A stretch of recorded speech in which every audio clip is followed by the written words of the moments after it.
A casa cheirava a flores brancas e cera de vela. O caixão ocupava o centro da sala, cercado por arranjos que ninguém olhava direito.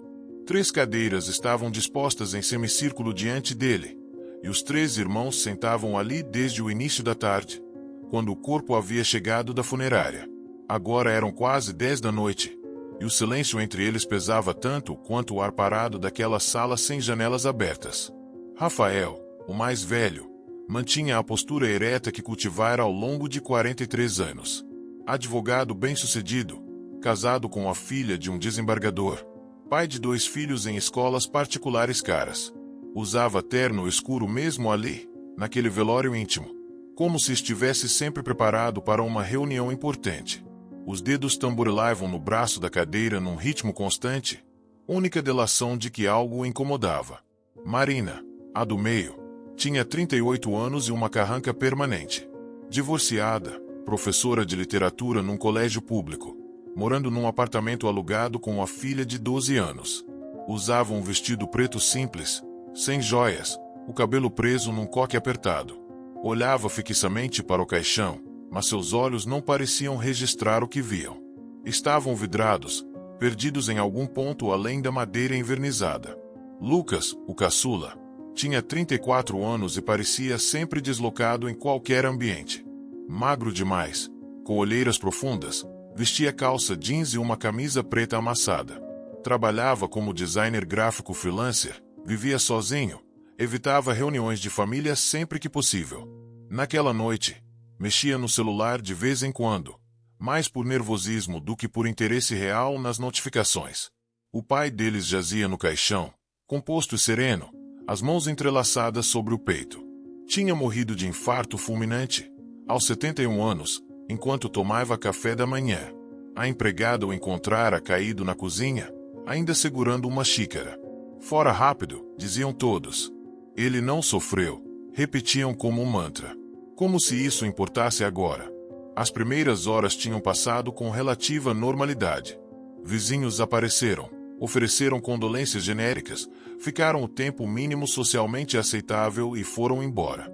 2 colegas de trabalho antigos do pai vieram, contaram histórias que nenhum dos 3 filhos conhecia sobre o homem que criara essa família. Uma tia distante chorou ruidosamente por 15 minutos e depois pediu um copo d'água e foi para casa. Agora, passadas das 10, estavam sozinhos. A vigília verdadeira começava. Rafael quebrou o silêncio primeiro, como sempre fazia. Sua voz tinha aquele tom controlado de quem está acostumado a conduzir reuniões, a dominar conversas. Precisamos discutir o inventário, a casa, as contas bancárias, as ações. Tudo precisa ser organizado antes do enterro. Marina virou a cabeça lentamente na direção dele, como se acabasse de despertar de um transe. Ele morreu ontem, Rafael. E o enterro é amanhã. Essas coisas precisam ser resolvidas rapidamente. Impostos, burocracia, você sabe como funciona. Não, disse Marina com uma frieza que fez Lucas levantar os olhos do celular. Não sei como funciona. Porque diferente de você, não passei a vida inteira esperando que ele morresse para pegar minha parte. Rafael suspirou, daquele jeito teatral que usava quando queria demonstrar paciência exagerada. Não comece com esse discurso moralista. Todos nós sabemos que você também está contando com essa herança. Ou vai fingir que não precisa do dinheiro? Preciso, Marina admitiu sem hesitar. Mas posso esperar até ele estar enterrado para começar a pensar nisso. Ao contrário de você, tenho alguma decência. Decência? Rafael riu, um som seco e sem humor. É isso que você chama? Porque eu me lembro bem do que aconteceu quando a mãe morreu. Você pegou todas as joias dela antes mesmo do corpo esfriar. Ela tinha me dado as joias. Marina se levantou, a voz subindo uma oitava. Ela me deu de presente no meu aniversário de 30 anos. Você estava lá, viu ela fazer isso. E mesmo assim você não dividiu nada com a gente. Porque eram minhas. Um presente dela para mim. Lucas finalmente falou, a voz baixa mas clara. Vocês 2 vão passar a noite inteira brigando por dinheiro na frente do caixão dele. Os 2 irmãos mais velhos se viraram para olhá-lo. Lucas raramente se manifestava nessas disputas.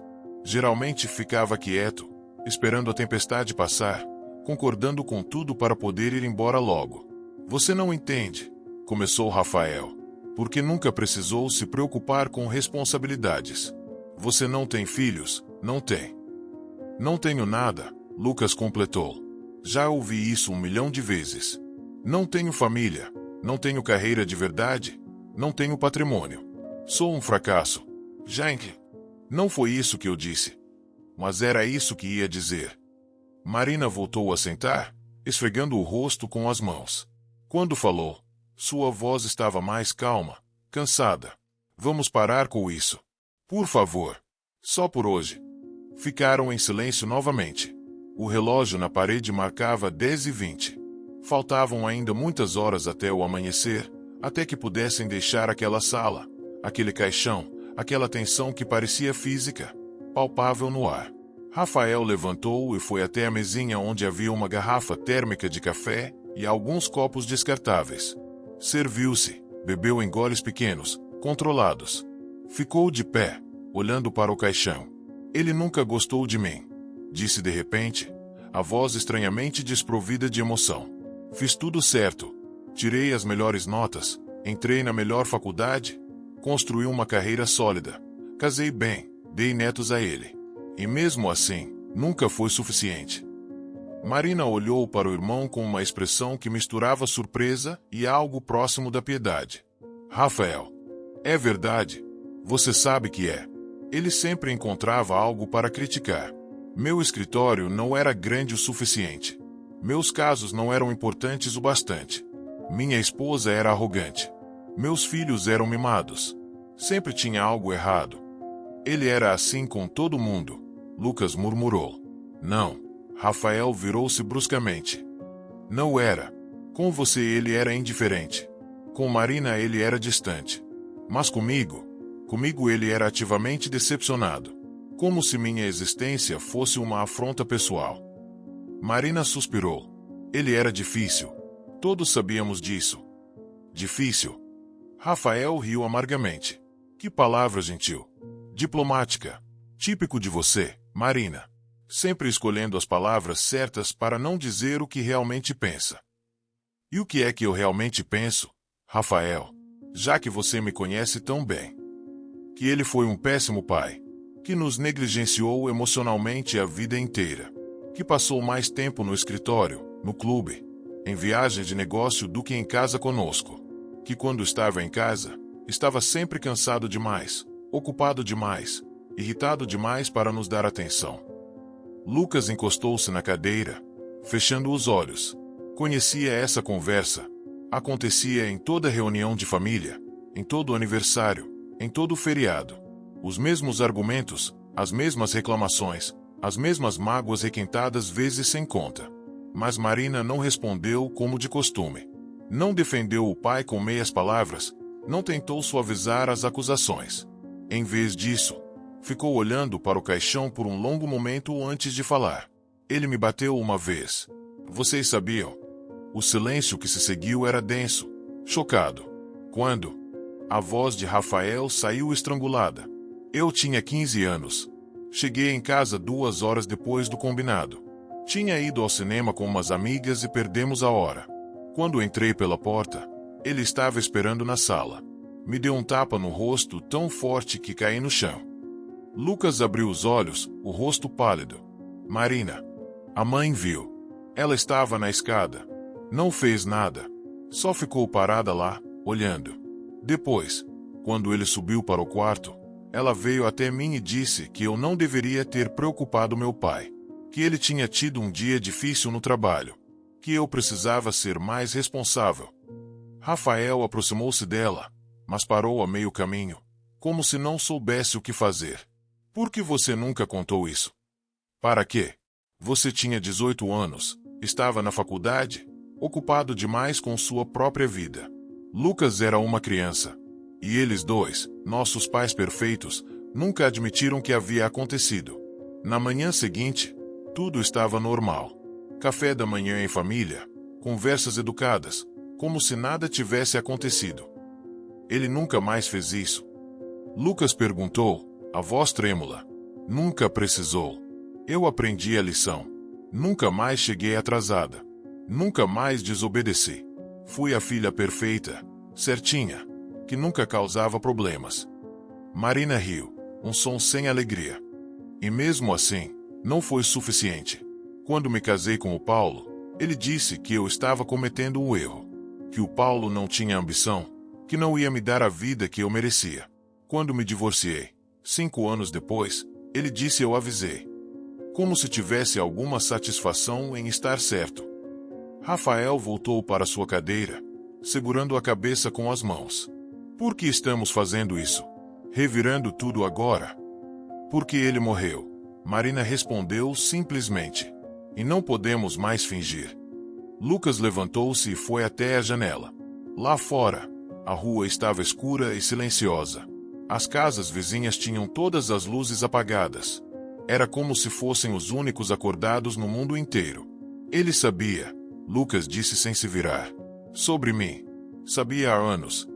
Rafael e Marina trocaram olhares confusos. Sabia o quê? Rafael perguntou. Lucas virou-se para encará-los, os olhos brilhando úmidos à luz das velas. Que eu sou gay. Ele sabia.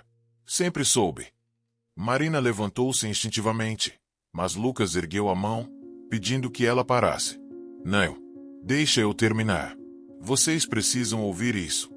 Rafael ficou muito quieto, o rosto cuidadosamente neutro. Lucas continuou, a voz tremendo mas determinada. Eu tinha 22 anos. Estava namorando um cara, o Tiago. A gente se conheceu na faculdade. Pela primeira vez na vida, eu estava feliz de verdade. Pensei em contar para vocês, para a família. O Tiago me encorajou. Disse que quanto mais cedo eu fizesse isso, melhor seria. Ele parou, respirando fundo. Um dia, vim aqui, nesta casa. Ia contar primeiro para o pai. Achei que seria mais fácil 1 a 1 do que todo mundo junto. Encontrei ele aqui na sala, lendo o jornal. Sentei. Comecei a conversa toda enrolada. Ele me deixou falar por uns 5 minutos, ficar vermelho, gaguejar. Quando finalmente consegui dizer as palavras, ele nem levantou os olhos do jornal. Lucas engoliu em seco. Ele disse, eu sei. Sempre soube. E enquanto você não trouxer isso para dentro da minha casa, não me interessa o que você faz da sua vida. Foi só isso. Voltou a ler o jornal como se eu não estivesse ali. Marina tinha lágrimas escorrendo pelo rosto. Lucas, eu não. Não terminei. Saí daqui. Voltei para o meu apartamento. Terminei com o Tiago naquele mesmo dia. Disse a ele que não ia dar certo. Que era melhor a gente parar antes que ficasse pior. Ele tentou argumentar, mas eu fui inflexível. Nunca mais falei com ele. Por que você fez isso? Rafael perguntou, genuinamente confuso. Porque entendi a mensagem. Eu podia ser quem eu era, mas não podia trazer isso para a família. Não podia contaminar o nome dos santos com isso. Então fiquei sozinho. Há 12 anos, fico sozinho. Saio com caras de vez em quando. Nada sério, nada que pudesse chegar aos ouvidos de vocês. Venho aos almoços de domingo, aos aniversários, ao Natal, sempre sozinho. E vocês nunca perguntaram por quê. Nunca questionaram por que eu, aos 34 anos, nunca trouxe ninguém para conhecer a família. Marina foi até ele e o abraçou. Lucas ficou rígido por um momento antes de relaxar, deixando-se ser consolado pela irmã pela primeira vez em anos. Rafael continuou sentado, processando a informação. Quando falou, sua voz estava mais baixa, quase frágil. Eu não sabia. Desculpa. Eu devia ter percebido, devia ter perguntado. Não era sua responsabilidade, Lucas disse, afastando-se suavemente de Marina. Era dele. E ele deixou bem claro o que pensava. Ficaram os três de pé ali, formando um triângulo ao redor do caixão. Meia-noite tinha passado há alguns minutos. O relógio na parede marcava 12h15. Rafael foi quem quebrou o silêncio novamente. Ele teve uma amante. Durante anos. Marina e Lucas olharam para ele, chocados. Como você sabe disso? Marina perguntou. Eu os vi. Uma vez. Há uns 5 anos. Eu estava voltando de uma audiência no fórum.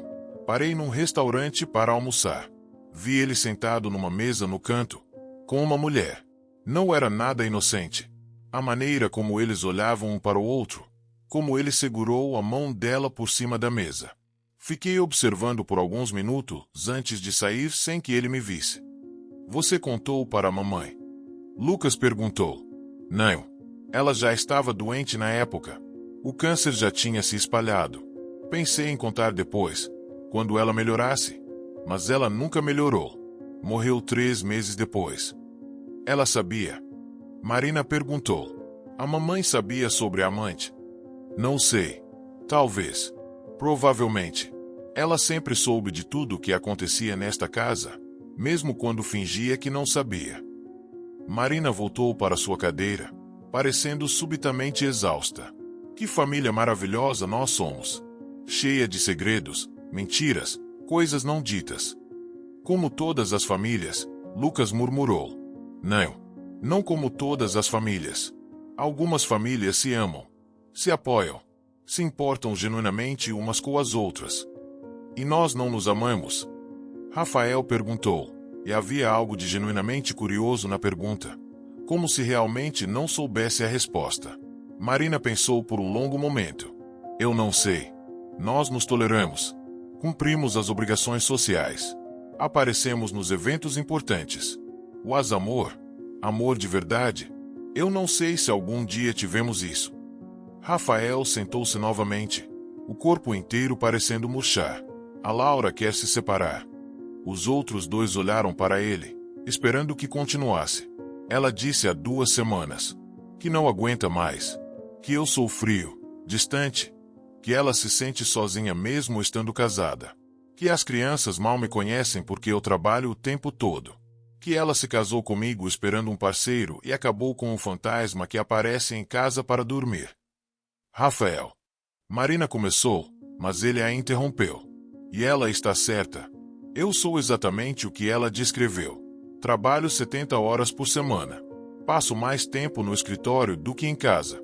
Quando estou em casa, estou pensando em casos, em clientes, em estratégias. Mal converso com meus filhos. Não sei o nome dos professores deles, dos amigos deles, o que eles gostam de fazer. Ele olhou para o caixão. Eu me tornei ele. Exatamente ele. Jurei a vida inteira que nunca seria como meu pai. E olha só. Sou uma cópia perfeita. Lucas sentou-se ao lado do irmão. Ainda dá tempo de mudar. Dá. Tenho 43 anos. Estou tão enraizado nesses padrões que nem sei mais como ser diferente. Você pode tentar. É o que importa. Rafael olhou para o irmão mais novo. E pela primeira vez em anos, realmente o viu. Não como o caçula problemático, o irresponsável da família, mas como uma pessoa. Uma pessoa que tinha sofrido, que tinha se sacrificado, que tinha escolhido a solidão para não decepcionar um pai que nunca o aceitaria mesmo assim. Desculpa, Rafael disse, por nunca ter perguntado, por nunca ter me importado em saber como você estava de verdade. Lucas deu um sorriso triste. Eu também me escondi. Não foi só culpa sua. Marina observava os dois irmãos, uma expressão estranha no rosto. Sabe o que é engraçado? Patético, na verdade. Ele nos reuniu mais morto do que vivo jamais conseguiu. Era verdade. Eles não se falavam com essa honestidade há anos. Talvez nunca tivessem falado assim. O relógio marcava 1 da manhã. Fora, começava a chover. O som das gotas batendo no telhado criava um fundo rítmico para aquela vigília estranha. Marina levantou-se e foi até a estante onde o pai guardava seus livros. Passou os dedos pelas lombadas até parar numa foto emoldurada. Era deles 4, a família completa, tirada há pelo menos 20 anos. As crianças sorrindo, os pais sérios mas apresentáveis. A imagem perfeita de uma família bem-sucedida. Eu costumava olhar para essa foto e sentir saudade. Marina disse. Saudade de quando éramos felizes. Mas agora percebo que nunca fomos.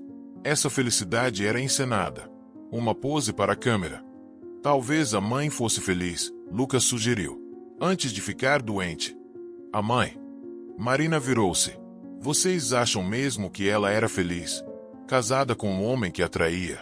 que mal conversava com ela, que passava a vida inteira trabalhando, criando 3 filhos praticamente sozinha, enquanto ele construía a sua carreira. Ela nunca reclamou, Rafael disse, porque ela foi criada para não reclamar, para ser a esposa perfeita, silenciosa, complacente, para aguentar tudo com um sorriso educado e uma aparência impecável. Marina recolocou a foto na estante com mais força do que o necessário. Às vezes eu me pergunto se ela não ficou aliviada quando o câncer veio. Finalmente uma desculpa para desistir, para parar de fingir. Isso é cruel, Rafael protestou. É verdadeiro. E vocês sabem disso, mesmo que não queiram admitir.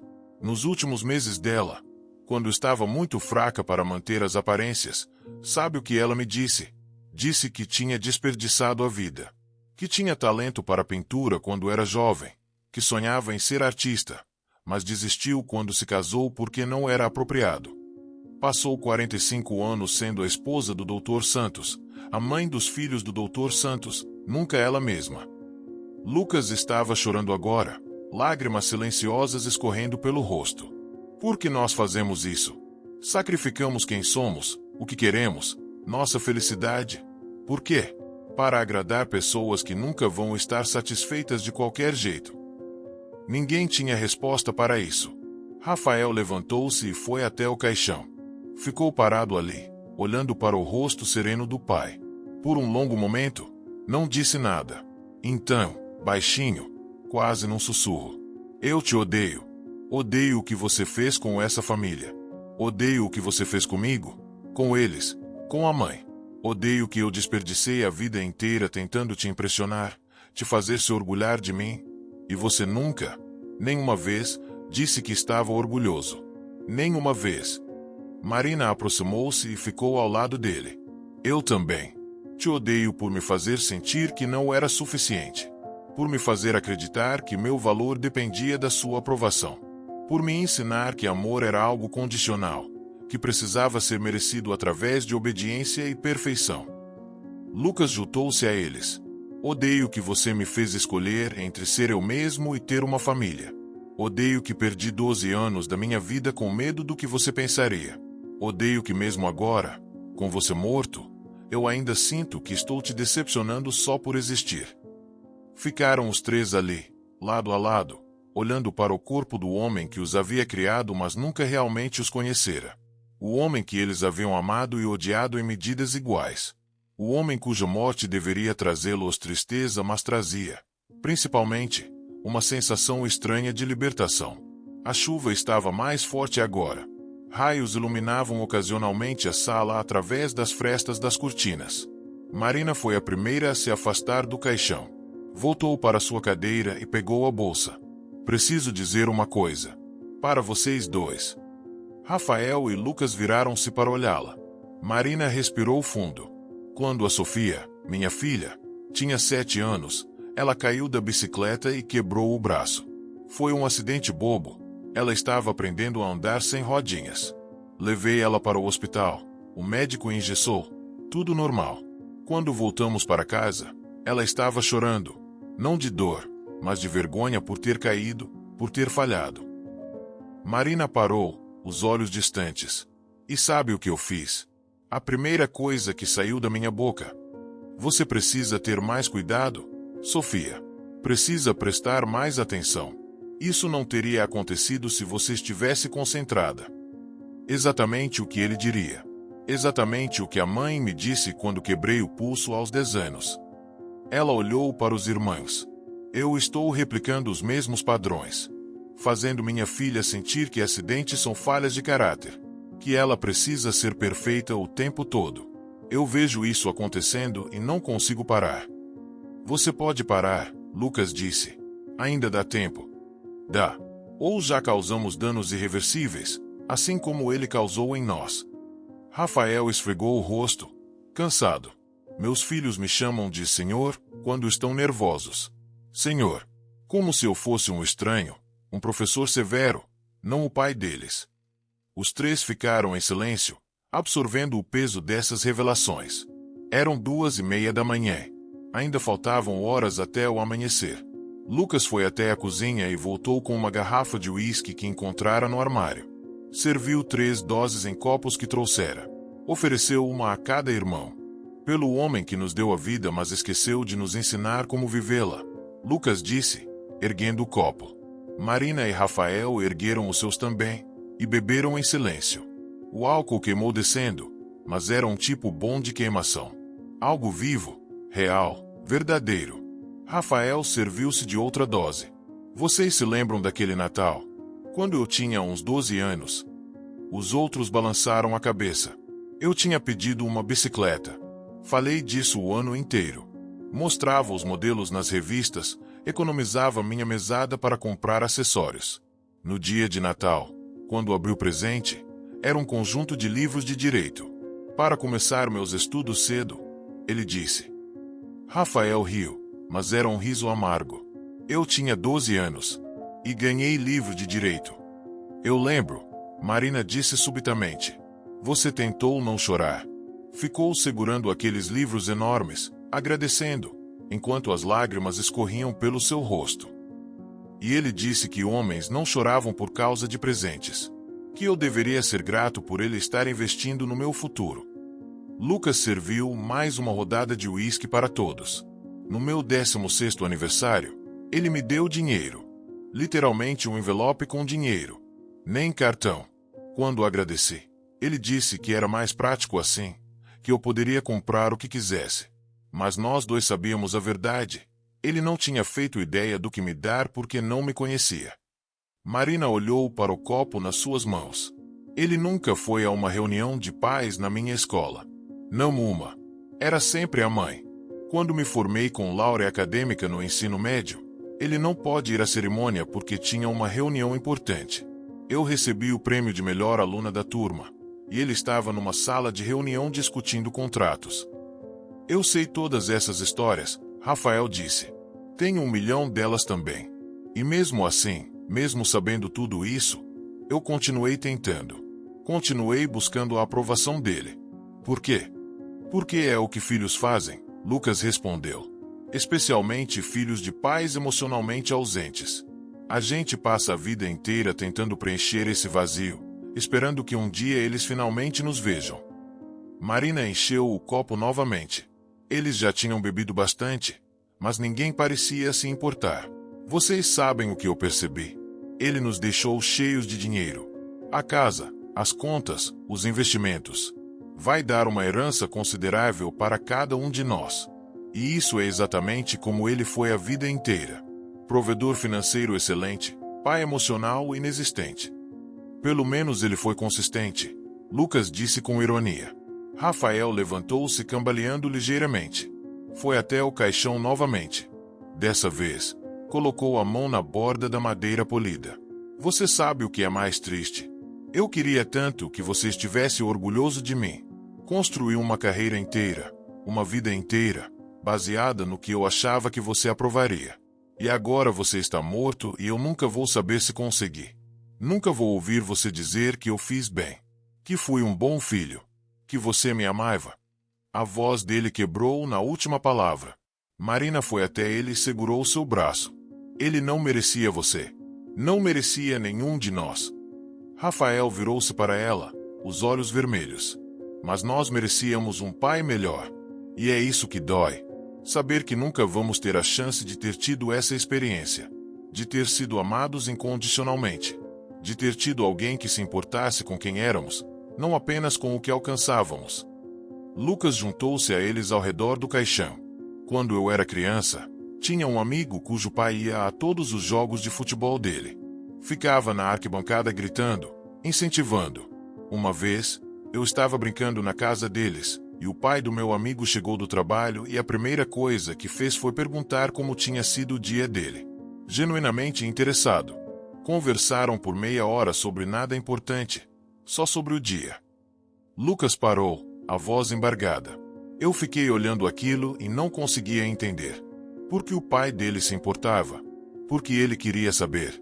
Levei anos para perceber que aquilo era normal. Que pais deveriam se importar? O anormal era o meu pai, que chegava em casa e ia direto para o escritório trancar a porta. Vocês acham que ele nos amava? Marina perguntou de repente. De alguma forma torta, limitada, ele nos amava? Ninguém respondeu imediatamente. Era uma pergunta que nenhum deles tinha coragem de fazer em voz alta até aquele momento. Eu acho, Rafael disse finalmente, que ele nos amava da única maneira que sabia. Que era uma maneira terrível, insuficiente, cheia de falhas. Mas era a única que ele conhecia. Isso é desculpa suficiente? Lucas questionou. O fato de que ele não sabia fazer melhor absolve ele de toda a dor que causou. Não, Marina respondeu. Não absolve. Mas talvez explique. O pai dele era pior ainda. Vocês se lembram? Nosso avô era um homem violento, alcoólatra. Pelo menos nosso pai não nos batia regularmente. Não nos humilhava em público. Exceto você, Lucas apontou. Ele bateu em você. Uma vez. E eu carrego isso até hoje. Imagina o que o pai dele fez com ele para transformá-lo no homem que ele se tornou. Rafael balançou a cabeça. Não podemos ficar fazendo isso. Justificando, encontrando desculpas. Ciclos de abuso existem, sim, mas em algum momento alguém precisa ter coragem de quebrá-los. Ele não teve. E nós estamos repetindo os mesmos erros com nossos próprios filhos. Então vamos quebrar, Marina disse com uma determinação súbita na voz. Agora, a partir de amanhã. Não hoje, porque hoje é o dia do enterro dele, mas depois. Vamos fazer diferente. Como? Lucas perguntou. Nem sei por onde começar. Começamos sendo honestos, Marina respondeu. Com nós mesmos, uns com os outros, com as pessoas que amamos. Chega de segredos. Chega de fingir que está tudo bem quando não está. Rafael olhou para o irmão mais novo. Lucas, você precisa parar de se esconder. Merece ser feliz. Merece ter alguém. Aos 34 anos, depois de desperdiçar mais de uma década da minha vida sozinho. Aos 34 anos, Rafael confirmou. Aos 50. Aos 60. Nunca é tarde demais para parar de viver de acordo com as expectativas de um homem morto. Lucas deixou escapar algo entre um riso e um soluço. É mais fácil falar do que fazer. Eu sei. Mas você tem que tentar. Pelo menos tentar. Marina pegou a mão de Lucas. E não estará sozinho dessa vez. Vamos estar aqui. Vou estar aqui. Quero conhecer a pessoa que você escolher. Quero vê-lo feliz. Mesmo que seja um homem? Lucas perguntou, a voz pequena, vulnerável. Especialmente se for um homem. Porque vai significar que você finalmente teve coragem de ser quem você é. Lucas apertou a mão da irmã, incapaz de falar por causa do nó na garganta. Rafael serviu mais uma rodada de uísque. Eles estavam definitivamente bêbados agora, mas era uma embriaguez necessária. Uma desinibição que permitia dizer coisas que estavam presas há anos. Vou ligar para Laura amanhã, Rafael anunciou. Depois do enterro. Vou dizer a ela que quero tentar consertar as coisas. Que vou fazer terapia. Que vou trabalhar menos. Que quero ser um pai de verdade para os meus filhos. Ela vai acreditar em você? Marina perguntou. Provavelmente não. Não no começo. Mas vou provar. Dia após dia. Vou provar que estou falando sério. E se for tarde demais? Rafael engoliu em seco. Então pelo menos vou saber que tentei. Que não passei o resto da vida me perguntando esse ponto. Marina olhou para o relógio. 13h40 da manhã. O céu lá fora começava a clarear nas beiradas, um cinza tênue que antecedia o amanhecer. Eu vou parar de cobrar perfeição da Sofia. Ela disse. Vou deixar ela ser criança. Cometer erros. Cair da bicicleta. Tirar notas ruins às vezes. Vou amá-la pelo que ela é, não pelo que ela conquista. Isso é tudo que qualquer criança quer, Lucas disse suavemente. Ser amada por existir, não por performar. Ficaram em silêncio por um momento, cada um perdido em seus próprios pensamentos. Rafael foi o primeiro a falar novamente. Tem uma coisa que nunca contei para ninguém. Quando a mãe estava morrendo, eu estava no quarto com ela. Ele tinha saído para atender uma ligação. Ela segurou minha mão e disse, não seja como seu pai, Rafael. Não cometa os mesmos erros. Seus filhos precisam de você de verdade, não apenas do seu dinheiro. Ele parou, a voz falhando. E sabe o que eu respondi? Pode deixar, mãe. Eu sei. Mas era mentira. Eu já era exatamente como ele. E ela sabia. Vi nos olhos dela que ela sabia que eu estava mentindo. Para ela e para mim mesmo. Marina abraçou o irmão. E dessa vez Rafael não resistiu. Deixou-se chorar, finalmente. Todas as lágrimas que tinha segurado durante anos. Chorou pela mãe que perderá. Pelo pai que nunca tivera. Pelos filhos que estava perdendo. Pela esposa que estava abandonando. Por si mesmo e pela vida que tinha desperdiçado tentando ser algo que o tornava infeliz. Lucas juntou-se ao abraço. E os três ficaram ali, entrelaçados, sustentando-se mutuamente pela primeira vez desde que eram crianças. Quando se separaram, todos tinham os olhos vermelhos e inchados. Mas havia algo diferente agora. Uma leveza, como se um peso enorme tivesse sido retirado de seus ombros. Vocês acham que ele pode nos ouvir? Lucas perguntou, olhando para o caixão. Onde quer que esteja? Não sei, Marina respondeu. Não sei se acredito em vida após a morte. Mas se ele pode nos ouvir, espero que esteja entendendo o estrago que fez. E espero que sinta remorso. Eu espero que ele encontre paz, Rafael disse surpreendendo os outros. Porque uma pessoa feliz, realizada, não trata os filhos do jeito que ele nos tratou. Ele deve ter sido profundamente infeliz a vida inteira para ser tão incapaz de demonstrar afeto. Marina pensou nisso. Talvez. Mas isso não muda o que vivemos.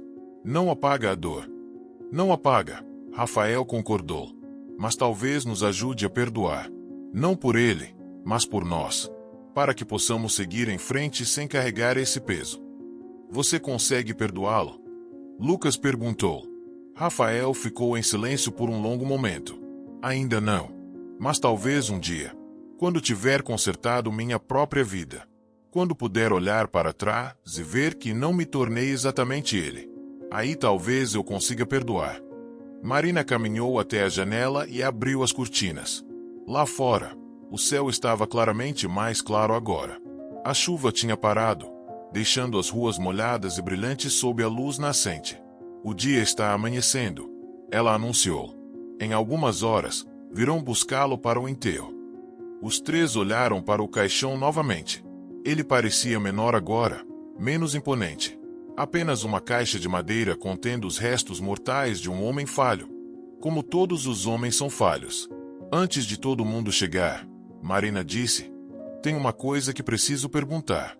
Vocês querem continuar sendo uma família? Nós três. Ou hoje é o fim definitivo? Rafael e Lucas olharam um para o outro, depois para ela. Eu quero, Lucas disse sem hesitar. Pela primeira vez em anos, sinto que tenho irmãos de verdade. Não quero perder isso. Eu também, Rafael concordou. Mas precisa ser diferente. Não podemos voltar aos almoços silenciosos de domingo, às conversas superficiais, ao fingimento. Então vamos fazer um pacto? Marina propôs. A partir de hoje, somos honestos. Sempre. Mesmo quando dói. Especialmente quando dói. E nos apoiamos. Realmente nos apoiamos.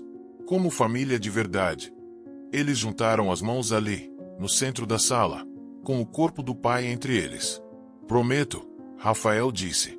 Prometo, Lucas repetiu. Prometo, Marina completou. Ficaram assim por um momento, um círculo de mãos dadas, de compromisso renovado. Quando se soltaram, Lucas foi até o caixão uma última vez. Colocou a mão sobre a tampa fechada. Obrigado, disse baixinho, por nos dar a vida, mesmo que não tenha nos ensinado como vivê-la. E obrigado por morrer, porque sua morte nos libertou de uma maneira que sua vida nunca fez.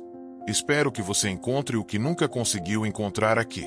Paz, amor, aceitação. Marina juntou-se a ele. Desculpe por não ser a filha que você queria. Mas não me desculpo por ser quem eu sou. E vou ensinar minha filha a nunca se desculpar por isso também. Rafael foi o último. Passei 43 anos tentando te impressionar. Tentando ser bom o suficiente, bem-sucedido o suficiente, perfeito o suficiente. Hoje, finalmente, desisto. E é libertador. O sol começava a entrar pelas frestas das cortinas agora, raios dourados que iluminavam a sala de uma maneira nova, quase esperançosa. Eles passaram a última hora antes de as pessoas começarem a chegar limpando a sala, guardando as garrafas de uísque vazias, abrindo as janelas para arejar. Trabalhavam juntos, em silêncio, mas era um silêncio confortável. Não mais carregado de tensão e coisas não ditas, mas cheio de entendimento mútuo. Quando a primeira pessoa tocou a campainha, às 7 da manhã, os 3 irmãos estavam sentados lado a lado, apresentáveis e compostos. Mas algo tinha mudado fundamentalmente entre eles. Qualquer pessoa que os conhecesse bem teria notado. A rigidez tinha ido embora. O espaço cuidadoso que sempre mantinham entre si tinha desaparecido. Ao longo do dia, enquanto recebiam as condolências, enquanto seguiam com o cortejo até o cemitério, enquanto assistiam o caixão sendo baixado à terra ao lado do túmulo da mãe, permaneceram juntos. Não apenas fisicamente próximos, mas verdadeiramente unidos. E quando tudo terminou, quando as últimas flores foram colocadas sobre a terra fresca, quando os últimos parentes distantes foram embora, os 3 ficaram ali parados, olhando para as 2 lápides lado a lado. Acabou. Marina disse simplesmente. Não, Rafael corrigiu. Está começando. Nossa vida de verdade. Finalmente livre do fantasma dele. Lucas olhou para os irmãos. Jantar na minha casa semana que vem. Quero que vocês conheçam alguém. Se eu tiver coragem de ligar para ele. Marina sorriu, um sorriso genuíno. Nós estaremos lá. E você vai ter coragem. Porque não está mais sozinho.